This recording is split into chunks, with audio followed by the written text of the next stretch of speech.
saltwateraquarium.com 700 is built, cycled, and the fish have been added. The refugium got swapped for a lagoon tank. So the next thing on my mind is flow. I'm talking about in-tank flow. How much water is moving around this box at any given moment.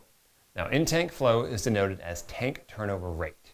Tank turnover rate is determined by adding up the flow from the powerheads in your tank and dividing it by the size of your tank. Let's have a look at that math. We've got two Ecotech Marine MP60s on the saltwateraquarium.com 700. They each push 9,000 gallons per hour when they're turned up to 100%. We've also got a Masspec Gyre XF350 that pushes 5,280 gallons per hour at 100%.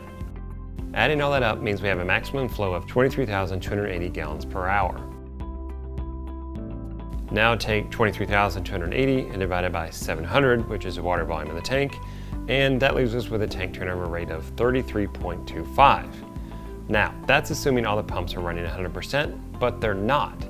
They're running about 50%. So our tank turnover rate in the saltwateraquarium.com 700 is about 16.5.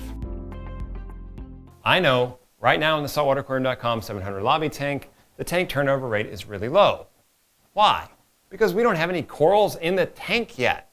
So we don't need lots and lots of tank turnover because we don't have any corals that require that kind of tank turnover rate. Now, even though this is a fish only with live rock tank, tank turnover rate and in-tank flow is still important, and here's why. Flow moves fish waste to the overflow, where it can be handled by filtration components like filter stocks and protein skimmers. And pro tip, fish are more active when there is flow. Fish behavior changes when the flow in your tank changes. Now, even on fish only with live rock tanks, flow is important. I don't count the flow coming out of the return line towards my tank turnover rate, and here's why. Nearly all my systems have low flow in terms of water coming out of the return line. I'm simply not a believer in the case that we need tons and tons of flow ripping through a sump to have the system be successful.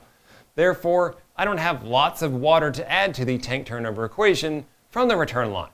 Say I go from 10 times tank turnover rate to 11 times tank turnover rate because I added in the return line flow. That's not going to make my tank suddenly successful because I have that extra 1x flow.